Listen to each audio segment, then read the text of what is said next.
glad and I'm happy to hear all the work you're doing in your community, and that we were able to come together tonight with Gabby on this show. Let's make it a great show.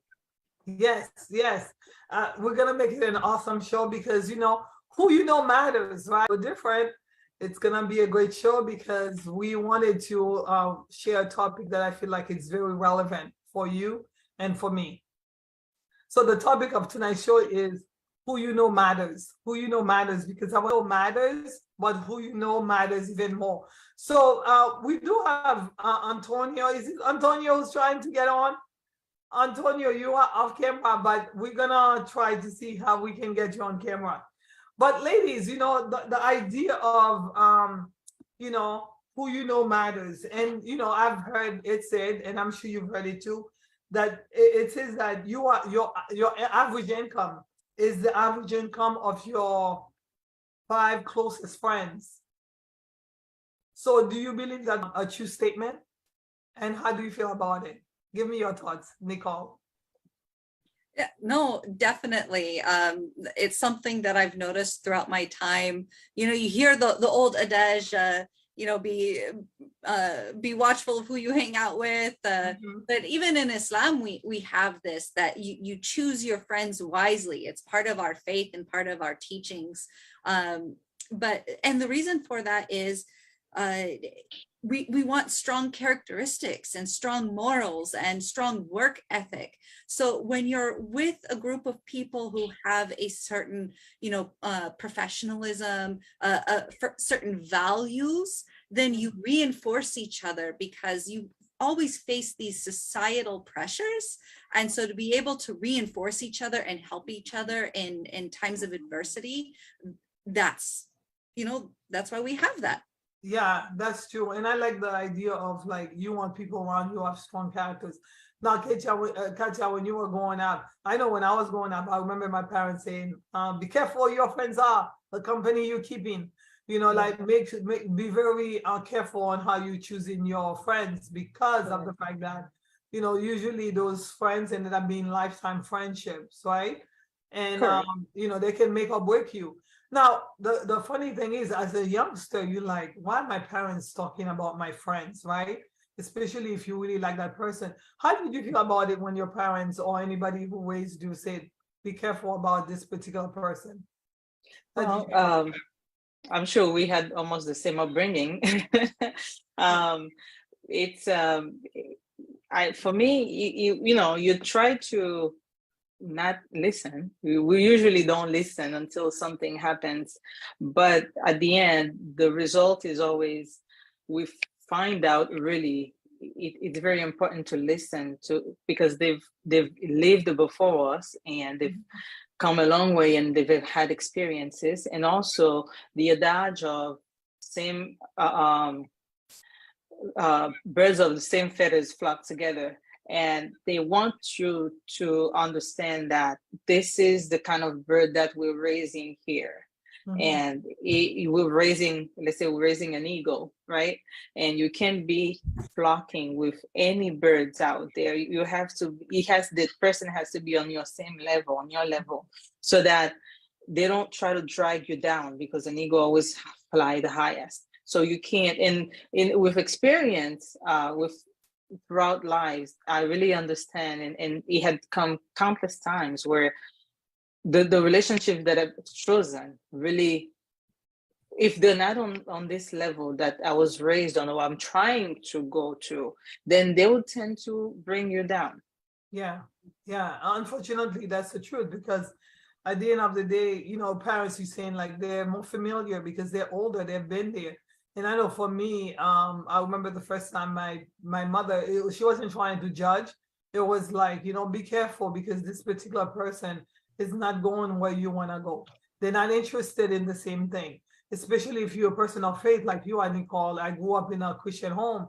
They're like, okay, we go to church on Sundays. What are they doing? Or we do this, you do that. You have to be, I'm not saying you cannot have people from different backgrounds and different faith in your circle, but the closest friends, because it says here, your closest friends have to be people who are going where you're going. So I was reading this article and it talks about the law of averages and how your friendship predict, just like the income, your net income, your friendship. So I just want to talk a little bit about that, the idea of love average. I think we've mentioned it. We talked about how your environment influence who you are. So as an adult, how do you, I mean, one thing is to be a child, but how do you as an adult be sure that if you want to have a certain income, that you associate yourself with folks who can help you, lead you towards that avenue? Nicole? Yeah, I think right now where I'm at in my life is a perfect example of this, because I'm actually in the middle of a career transition where, I've been doing years of nonprofit work, and now I'm ready to, tackle on, more responsibilities and move up to the next level. And I'm looking for a new position in a more traditional business setting. But, one of the things you find out about going through this process is about networking. Making sure that you identify individuals who are like yourself, who share these skill sets and this passion for self-discovery, self-growth, self-learning, and using that kind of almost as a rung in the ladder, because then they're going to introduce you to their network. So when you're able to first look at your own circle of friends, identify the individuals who have the most of the qualities that you're looking to elevate towards, then you can, spend more time with them and say, hey, let's hang out, or, this is what's going on in my life, and I'm looking for someone who can mentor me, in this area. And so that's basically how I've been doing that. And I have wonderful circle of friends who've been able to connect me with people who can mentor me and help me look at the next level. And I gotta say the results are coming in. I've got some interviews lined up and things are looking very promising. Yeah, I'm glad the idea of being around people who can mentor you, and friends who are, like you said, you're in transition, you're looking for new employment, and being able to have friends who can vouch for you and say, hey, I know Nicole is a hard worker, Nicole is able to do this, give her an opportunity. The idea of, like referring. Do you have a specific, Katya, do you have an example of how a friend or strategic friendship relationship has helped you with your career, or even school or anything? Like, we would like to share an example. Totally. I mean, I think we all have stuff like that. But for me, one example is when I was looking for well, I was working. I do in my construction business. I do reach out to particularly to some contractors, or to be able to work with me on my projects. And the relationships that I've built over the years in learning the business has helped me to be able to pick up the phone and just call somebody that probably, I mean, and not anybody could call them, but I can say, hey, I need to have access to your contractor, or your plumber, or your electrician. And he said, oh, I know a good one, let me send that person to you.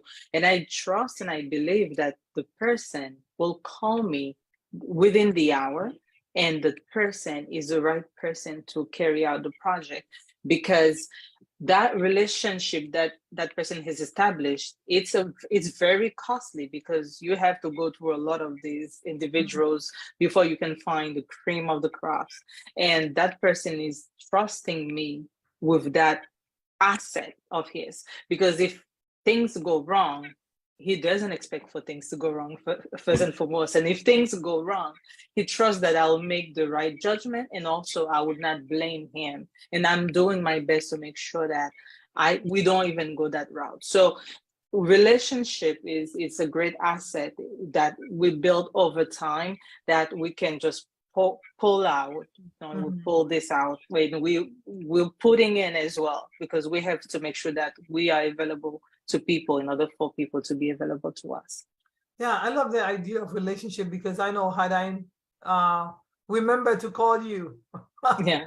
several years ago, I would have saved thousands of dollars because relationship is everything. Even going back to the construction idea of like you're doing work and you're looking for a referral, you're looking for someone who's reliable. And if you don't have a friend, someone who can vouch for that person and say, hey, you can call this contractor, you can call this plumber, you can call this electrician, and that person is going to deliver. That's the thing. When you build strategic relationships, you save money. Not only are you making money, you're making the average money, but you ended up saving money because it's very important. But for me, I think in terms of like referrals, you're looking for a job, you're struggling to find a job because one reason or another, because there are times in careers, like if you're transitioning or maybe you were out of the workforce for a minute and you're trying to get back. How do you get back? Let me tell you, the best way to get back is by calling a friend, a college friend, someone that you've known for years and say, hey, I'm trying to get back. I just raised my kids. Now I'm trying to, I just left, work for a long time. That company, I no longer want to be here, but I'm trying to get to another industry. Could you help me? Those relationships are priceless. That's why it's, again, I love the idea of what you know matters, but who you know matters even more. Would you agree again, Nicole? That's correct. Yeah. Yeah. Because there's this idea of the law of attraction. You've read that book, The Law of Attraction, where the idea of the people that you know typically reflect who you are. And the idea of like when you get the help, you have to be able to give it back. So Nicole, can you give me an example of how you were able to help somebody else? Because I think paying it forward or giving back is also very important when you build in strategic relationships, because it cannot be a one-sided situation. Why do I say that? Oh boy, I've had so many one-sided relationships where I would have no problem, Nicole, picking up the phone and say, oh, I was passing by here and I saw somebody's looking for help. Do you want to go and call them? I've already sold you. You are already coming highly recommended. And then I'm sitting looking for support and I never get that. So can you share how important it is to not be a one-sided friend? No, definitely. And another, aspect of my work that I didn't share previously is also politics. I just completed a run for state representative in the September primary. It was highly competitive, highly race. Yeah. But when it comes to the world of politics, relationships are everything. And it very much it has to be give and take. If it's not, then you lose your credibility, even more so in that sphere. And so when I had, people reaching out to me over the years, I've always, I view it like a bank account. I'm making an investment because I know one day I might, need to make a withdrawal. Unfortunately, I did have, some relationships that didn't honor that investment. And, it really, stung. So I'm even more cognizant of that fact. But so when I help people, as an example, I had somebody who, she's a consultant. I didn't even know this, that she's a mentor. She's meeting with me for free, based off of a mutual connection who highly recommended me. And at the end of the conversation, when she's given me such valuable help and guidance, she goes, by the way, I normally charge $250 an hour. Oh, wow. And I was floored, so I was like, okay, well, please, put me in your Rolodex, because in our conversation, we had already talked about, a business venture that she was about to start on. And even before knowing this tidbit that she gave me at the end, I was like, here are people that I know, because she came highly recommended by our mutual connection. So I knew I could trust her professionalism. And I said, these are the people in my own network who I believe can help you with your endeavor. I'll get you connected. So already, her and I are doing this relationship building. And it turns out that was a good, call on my end, finding out that, I took up $250 worth of her time. Yeah. But you know, that's how it goes. It's give and take, and you always want to enter every relationship with that type of mindset. How can we help each other, not just how can you help me? Correct. And I like Correct. the fact that you were able to quantify. I mean, she told you how much it was, but you in your mind, oh, let me quantify this relationship. It's not just she is giving you 2 hours of her time. Someone who has an expertise in something, and they went to school, they have that as their background, and they're sitting with you as a friend, taking the time to tell you how to do something. Listen, that's money. That's Yep. a lot of money that they're giving to you, because the knowledge that they acquired through school costs them a lot of money. So those relationships have to be give and take relationship. It cannot be, right, Katya? It cannot be a Correct. relationship where you just like come and take. So I was having a conversation with you, Katya. Katya, you said you were a newbie. Actually, I was like, wait a second. I know Katya came to my house. You came years ago with your partner at the time. I used to have this at home on Thursdays. You remember? You came Oh one time yes. with me. Yes, Yes. that is true. I used to have conversation like this, Nicole, Yeah. at home. Yeah. Every Thursday, I love to cook. Katya was Ooh, saying like, do you like to cook? I'm like, yes, Katya. Remember you ate my food? I love that to is cook. So true. I used to have a dinner gathering where we would have conversation about money, life, and everything else. The same thing here. Actually, I decided to come online here because of COVID. During 2020, I'm like, instead of Wow. not being able to invite folks to my house, why not do it via Zoom? And because I believe relationship, because I've been able to connect so many friends who've been on this show with one another, and they're doing business together. They're venturing, they're doing different things together, because relationship is everything. And yes, your knowledge, your education, your degrees, yes, they are important, but your friendships and relationship, that strategic relationship that you build every day, Yep. will change you. I have a mutual friend who actually was on the show the other day. She was going through a lot with a construction situation, and she talked about it last week. But as I was talking to Katya, I was like, Katya, I completely forgot about you, because she had moved out of state. I'm like, I forgot about you. I need you to go immediately. Let me text you that person's number, because I need you to go and rescue this family for me. And Katya's been doing such an awesome job. So the very fact that she's alleviating the stress of this family is giving me joy. And also to, I'm sure, I positioned her to make money. Would you agree, Katya? Of course. Yeah. And that's the beauty of building rapport, because from time to time, when the first time we met, under the circumstances that we met, and we kept the relationship, but we were always giving to each other. And I never thought that, okay, at some point we might be doing business, or you might be referring business to me. But that's how it goes as you build, because in this day and age, people tend to want to take and take and take and never give. But I've found out that the best way to receive is when I give. And I'm always setting up relationship for people in my line of business. If somebody needs something, they would want to be part of it so that they can make money too. But I don't do it that way. If somebody needs to have access to the plumber that I use, I say, oh, go to this job for that person. That person, that specific person, if I need something, maybe 2-3 months, a year, they would remember that I did something for them without having to get something back. But you build those rapports, but you have to also know who you're building them with, because you don't want to keep giving of yourself too much to people that are ungrateful.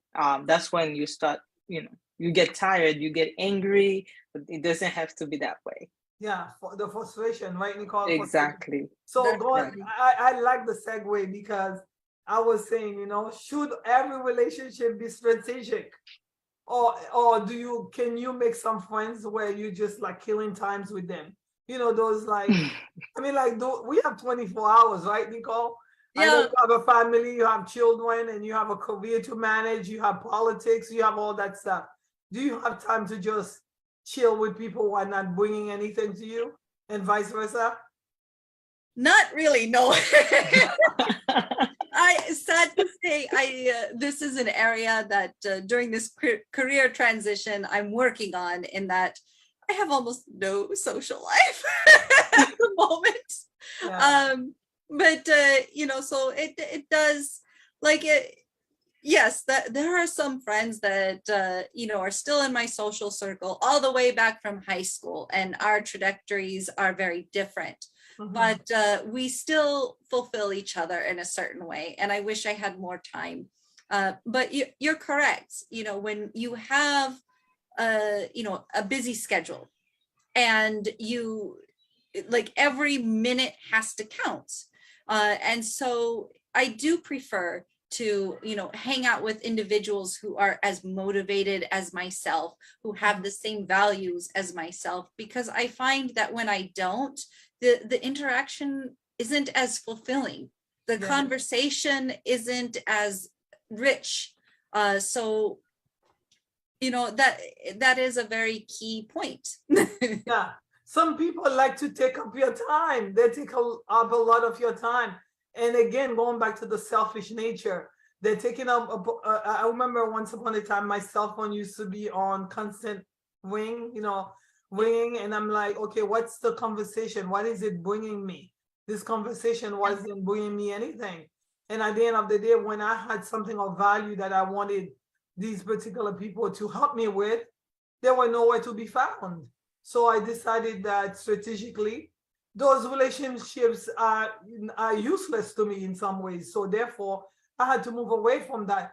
And moving away from that really open up space. Would you agree, Katia? Doesn't it open up space to bring in new people?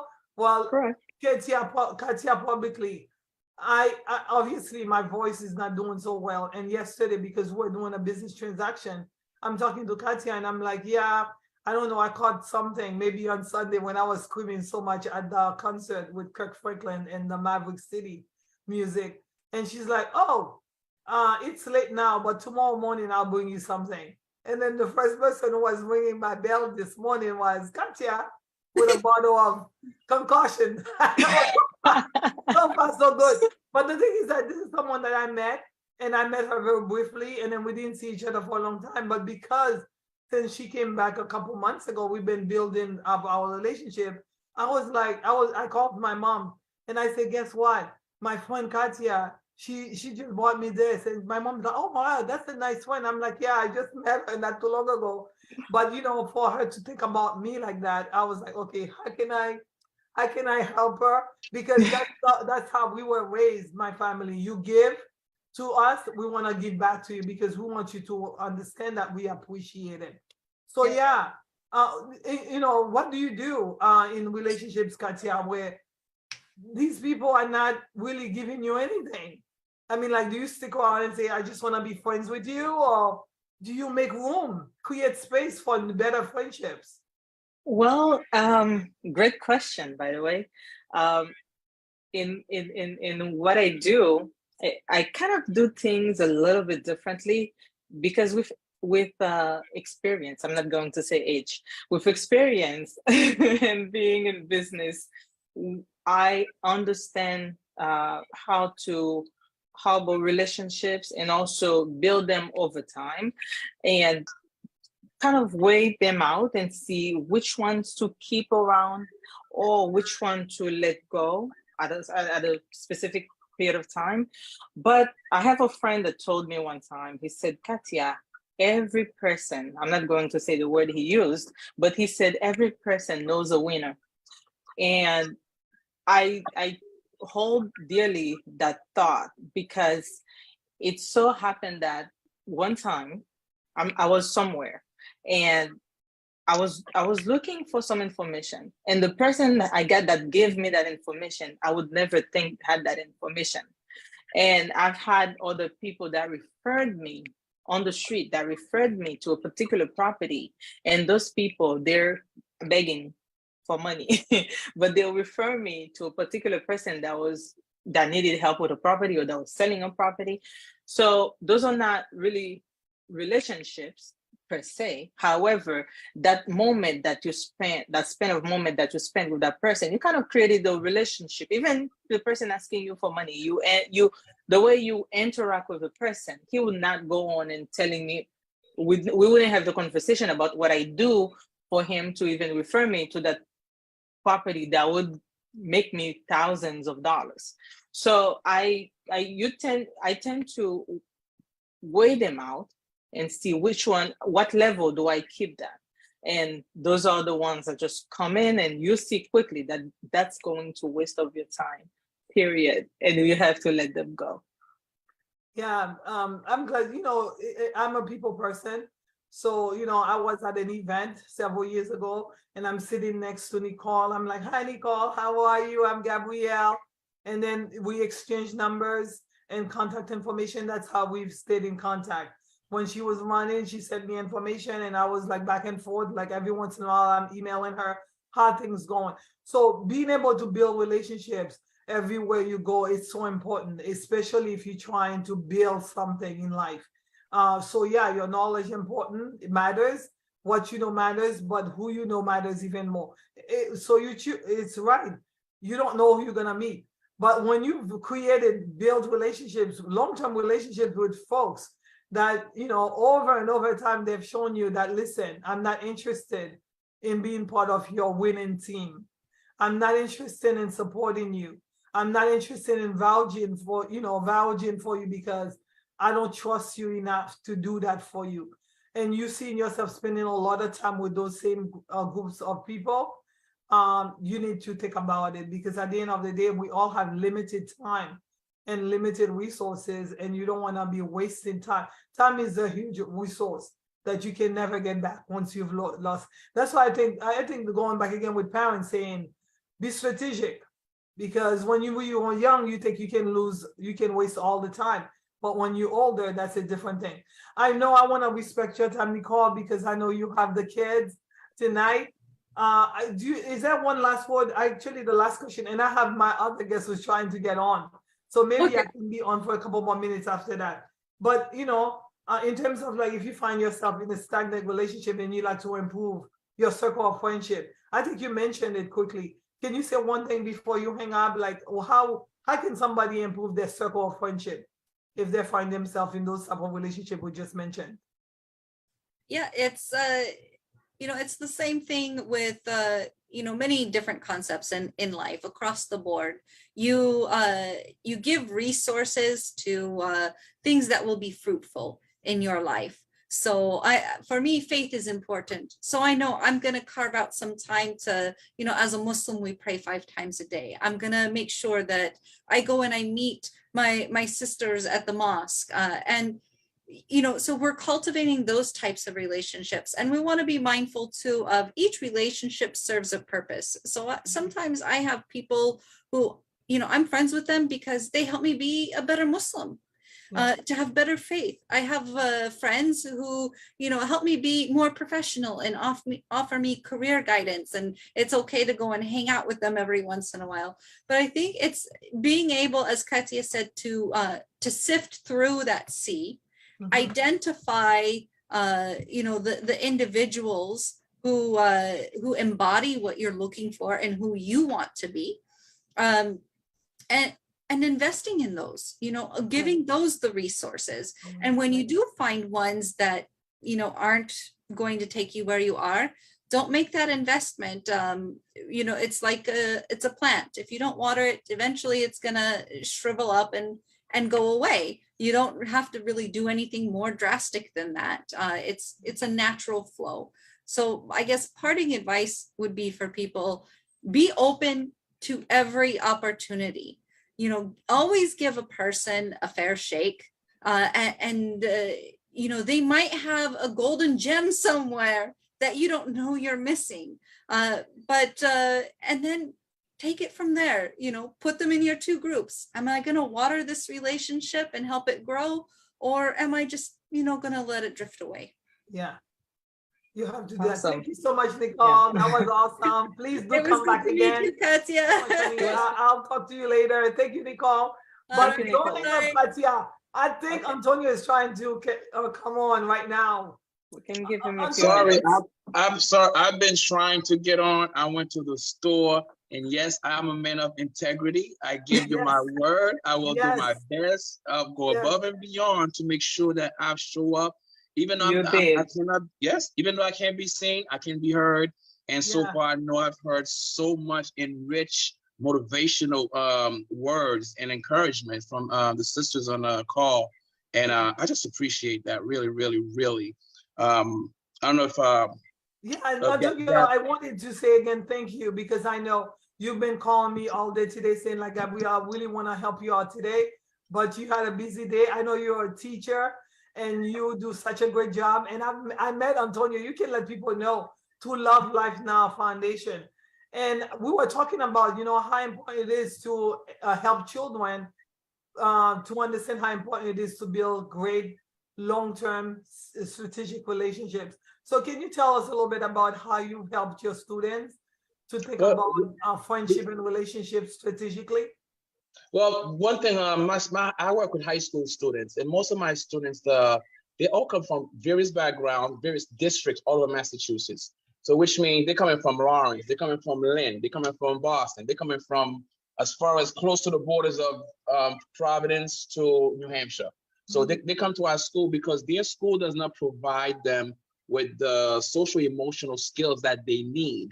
So my school provides those services to them and help them at the same time navigate the academic needs so they can graduate. So as a homeroom teacher counselor, they bring me their, because the kids right now, they do not have social skills. So they do have some, but what they have is not good enough for them to build long-lasting relationship. And they will be your friends. They will friend you via Facebook, via Instagram is their thing, and it's like for instant gratification. It's not for long-lasting relationships. So I don't think we're having conversation with young people about that. Like you and I, we grew up with, I got friends I talk to every morning from 6 o'clock till 7 in the morning. 5 of us, we talk every morning for the past 30 years. We make that our point. We're in DC, we're in New York, we're in Atlanta. I'm in Boston. We have one in Haiti, and we talk every day. Okay, so these are long-lasting relationships. And yes, we talk about what I think I caught some of the conversation you were having as far as friendships that are worth. I'm sorry, Cultivating and building up. Yes. Yeah. So what do you get out of those friendships? I think I know for me, quick story. I came from a background. I did sports in high school, and I was able to get a scholarship for sports in college. I went to Northeastern University on a scholarship for track and football, and I became a professional athlete. I tried out for the football Cleveland Browns, and I also ran track for Adidas. So I left school early, try to follow a professional athlete, professional sport career. And as you know, you get older, the game changed. I went back to finish my degree in psychology, and I started working with professional athletes. What I mean by that is, just like they were kids, they left school early and signed a contract with the Patriots, whatever, Celtics, whatever it is. Those are still people that need skills to learn to differentiate. People are my friends because I got this jersey on. They're not my friend because of my integrity. They're not my friend because I'm punctual. They're not my friend because I'm a this, I'm a that, I'm a this. They're my friend because they can get something from me. So there's a lot of trusting issue that they learn how to protect themselves, unfortunately, because that's how it is. That's how it is for real. They realize people are talking to me because I got this jersey on. If I did not have this jersey and jump high and run fast, I would not be worth your time. So they learn to, we don't teach them that. We teach them how to break down those barriers, to let people in their lives. And if people do take advantage of you, guess what? It happens. But just be mindful that you are the person that you are. And those people does not define you, make you like, get away from me, I don't want to sign your autograph, being mean and being distant. So a lot of them develop those skills as time goes on. So my job working with those student athletes is trying to make them be mindful and be strategic as far as the people that they bring into their life, from the agent who really might care about you or might not, because they just want their 3%. of your contract. So how do you learn that? So especially if you come from a background where you've been burned by your friends, you've been burned by family, you've been burned by your coaches, by your teachers who are going to give you straight A's, knowing that you don't deserve it just because they know you're going to become a professional athlete. You see what I'm saying? So there's a lot of stuff that these people are going through. And on Sunday, we watch those games. We don't know what's going on behind those helmets, behind those jerseys, the pain. That's where the drug usage come in, the alcohol comes in, the steroid come in, because I gotta remain relevant. So I gotta stay in the game. Why is Tom Brady playing at 45? Does he really need to? Yeah. Hello? You know what I'm saying? Yeah. So At these the expense of his family. Yeah. Exactly. So this, yeah. Go ahead. No, so I hear you because I know in terms of like, like I said, we met at this organization, and I know one of the things that you're really passionate about, and that's why I really appreciate and respect you as a man. When you are in the circle, in the environment where there are other men talking about women, and they're being influenced negatively about, relationship, you always step up and say, can you talk about that, please? Yes, one of the things what Gabby's talking about is I do a thing called Cut It Out. Vernon and I, we used to go to barbershops, and let's say it's an all male setting, and we do have young boys there, adults, all different groups, different races, and sometimes the TV's on. When the TV's on, certain commercials come on, certain shows are being watched, and the conversation tend to switch where someone may become very derogatory towards women. Oh, she's a this, she's a that, she's a that. And you hear that, you keep your mouth shut because you're a new barbershop. Then after a while, you see other people start jumping in the conversation. Yeah, I agree with you. Yeah, me too. Let me tell you a story. And you see this badge. Everybody start talking trash about this one person on the TV that just happened to be a woman.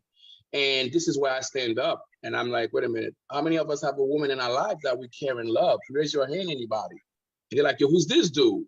So I get looked at a certain way. And this is an intimidating thing. As male culture, the masculine toxicity, we have that. So they look you up and down, trying to think you're going to shut down. And, when you don't, you get quote unquote respect. So I say, if you have a woman in your life you care and love, raise your hand up.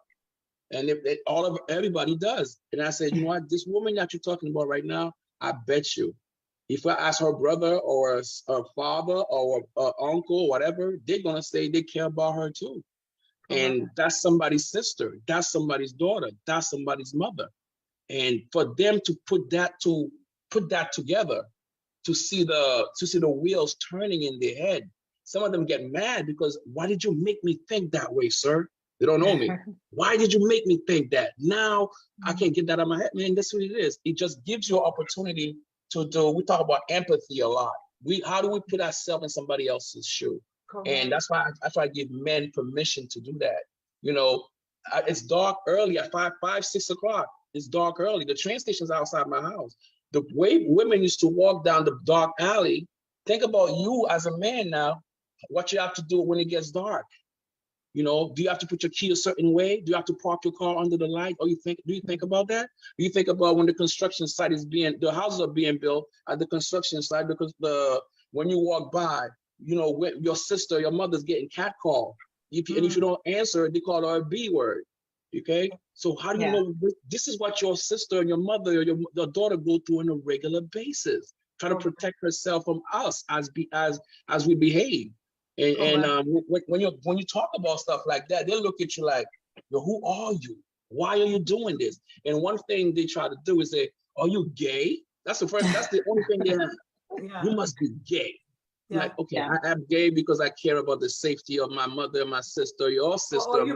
Or you must be a feminist. Yes. You believe that everybody should be treated with respect. Exactly. So Antonio, you gotta come back. You gotta come back because what you have to offer is valuable, and I want our audience here to hear and to become familiar with your voice, because not only your voice but your face, because you are a model. I was at the fashion show and I saw you. He was a model? Yes, he was one of the models. Antonio is a giver, and he was willing to do. He's always willing to do everything to help this organization and also friends. So Yes. I just wanna say thank you. I know it was late that you were able to jump on. We don't want to keep this any longer for tonight, but Okay. we want to continue with that conversation. Sure. Because Sounds I good. believe that tell me who your friends are and I tell you who you are. So My every time grandmother used to Antonio, say that. yeah, every time Antonio opens up and say to a young man or an older man, you cannot Mhm. do it like this. Guess what? They're Mhm. changing, and that's important. Your friends can make or break you. That's right. Right? Mhm. Yeah, yeah. Monkey see, monkey do. Monkey do. We're not calling you monkeys. It's just an expression. That somebody got mad one time because they heard that. It's a business terminology saying like, listen, what you see is what you're gonna be doing. So it's very Can important to place yourself strategically around people who can Mhm. help you. Because insanity is doing the same thing and expecting Over the and same over. The results. same result. Yeah. Yeah, going back again to you are in your environment and it's abusive, like Antonio has experienced. What do? Do you speak up? Do you remove yourself from that? You have to make that choice, but you cannot continue to expose yourself to something that is not gonna be healthy for you. I encourage you tonight to go and cultivate those type of relationships. So thank you, Antonio, for my strategic relationship with you. And thank you, Katia, for my strategic relationship.